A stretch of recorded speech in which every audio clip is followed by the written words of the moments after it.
Welcome to Reread. We are on the last book in the Timothy Zahn Thrawn trilogy. It's called The Last Command. And there's a lot of things I'd forgotten about. Monarch Duel on Kessel is mentioned in this, and I totally forgot about that. I know he's a bigger character in Kevin J. Anderson's Jedi Academy trilogy, but I had no idea there was a connection, or that connection, to the Heir to the Empire trilogy. I mean, it's only one line, but that Kevin J. Anderson picked it up and then turned it, kind of fleshed out that character. I had no idea. That was something new to me. Luke, of course, is going to escape Thrawn again. Thrawn is trying to, well, this time, the first time it happened, he killed the tractor beam operator. This time it happens, he said, "What did you do wrong?" He said, "Well, I didn't do anything wrong. I just didn't know what to do in that situation, so I tried this and it was wrong." And everyone thinks, even Pellaeon thinks, he's going to kill him like he killed the last tractor beam guy. But no, Thrawn promotes him, and his first mission is to find, a way to get out of that maneuver, to stop that maneuver so Luke or whoever won't be able to escape from that again. And Pellaeon realizes this is truly a new empire, and it's one that he's happy to be a part of. It was a great scene.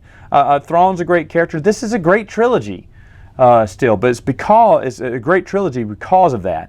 Now, of course, this is where Leia's going to have her twins, Jason and Jaina. They're little babies right now. They get born. I could have sworn up and down that there was a line where Mon Mothma goes, "The twins?" Because they're in a meeting with Bors Fila, Mon Mothma, all the head councils there, and Leia feels some tightness in her stomach, and she realizes she's about to deliver.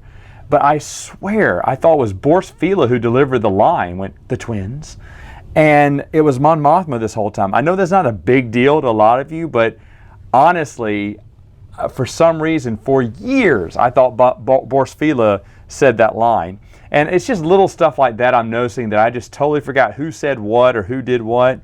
Leia discovers that the trees were the ones that were spying on them on Coruscant in the courtyard. These trees have this natural recording method through their leaves. The leaves change color. That's why Timothy Zahn always mentioned in the prior books that the leaves would turn shades of red whenever people spoke, letting you know their voice patterns are being detected and picked up.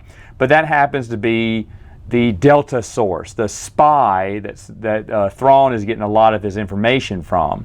And it was a good reveal. I did know about this. The moment I saw the trees, I was like, oh yeah, because I remember I felt that it was from Middle Earth, because sometimes some of the trees report to Sauron. That's for nerdy Lord of the Rings fans, but I always remember liking that little aspect in Thrawn's trilogy here. Now, and again, I thought the tree thing was discovered in the second book, and it was actually in the third book. So like little details I just keep forgetting. When Mara hears about the clones, she's been kind of in rehab and kind of out of it for like a whole month.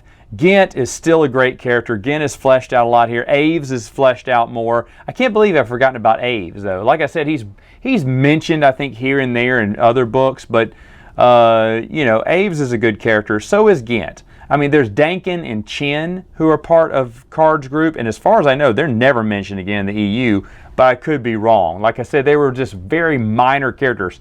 Chin takes care of Card's two pet Vorsk, I guess they're called, and I don't really recall what Dankin's job is, but they're not really fleshed out. Ghent and Aves are the ones that are fleshed out the best, and I really love Ghent, the slicer kid who is kind of oblivious to the world. He's kind of a computer nerd, computer slicer, and again, such a great character that no one really picked up afterwards. They picked up on Mara Jade. Everyone wanted to use Mara Jade, but Ghent was another well-developed character that just no one wanted to touch. Anyway, Leia kind of drops to Mara that Thrawn is using clones, and instantly Mara knows where those clones are headed. She knows about Wayland. She knows about the Emperor's secrets.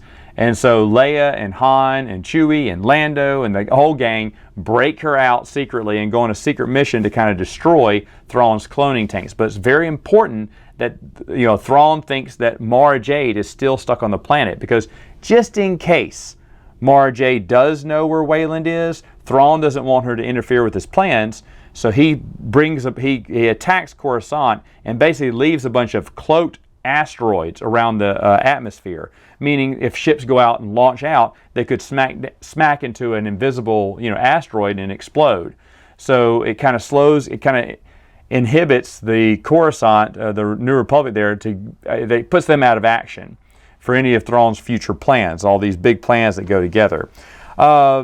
Pash Kraken is in this. I totally forgot he was mentioned in it. I remember him from the X-Wing Rogue series, but I thought that's his only... I'm sure he got mentioned in other books, but I did not know he was first mentioned, publication-wise, in Thrawn's the Zahn trilogy. I just did not remember that. And again, it's just like one little scene where he just talks to Wedge and he's gone.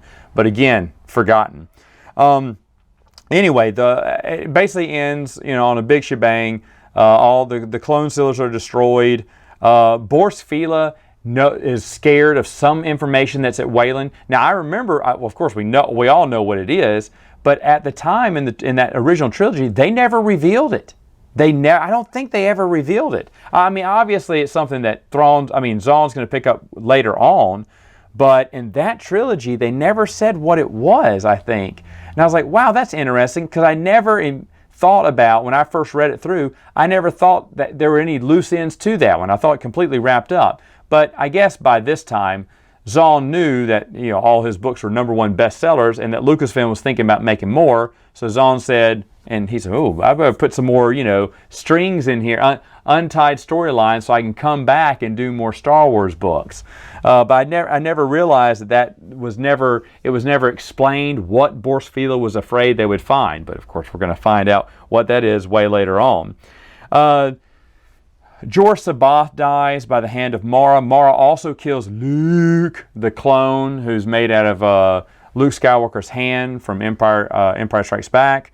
That way she fulfills the Emperor's last command by killing Luke Skywalker, and suddenly the Emperor's voice has finally disappeared from her head because she finished her last mission.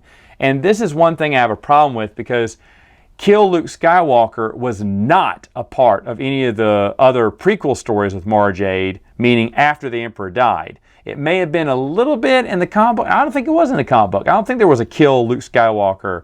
And it would have been nice if that was still in her head through a bunch of these short stories, because it was a big deal in the Timothy Zahn trilogy. But again, Mara Jade just feels differently written here. She's very insecure.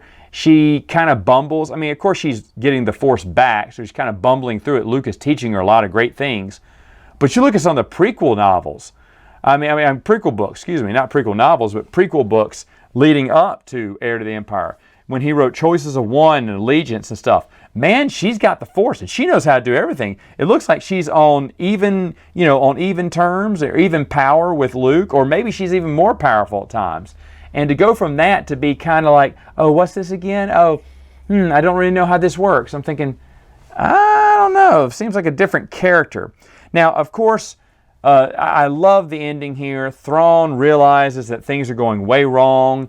Pellaeon gets a message that, Wayland has been infiltrated by the rebellion, and a team of Noghray has helped them. And at that point, the Noghray bodyguards kill Thrawn, slash Pellaeon's throat. I'd forgotten about that, but he's still alive.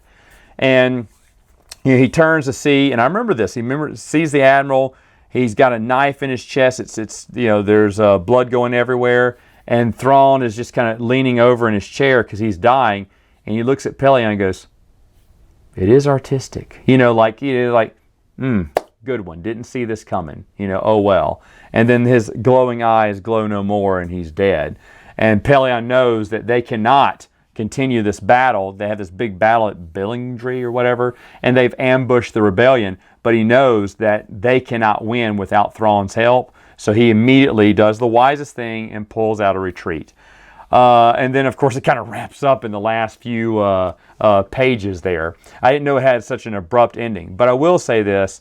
As much as I bashed Timothy Zahn and some of the earlier books he did chronologically wise, this one is still a solid book. It's still one that I have no qualms telling everyone, hey, if you've never read Star Wars before, Timothy Zahn's Heir to the Empire trilogy is where you should start. I don't always say that now, but I have no qualms saying that's a good place to start because it is a very solid trilogy. And I love it. All All right, folks. That's it for now. See you next time.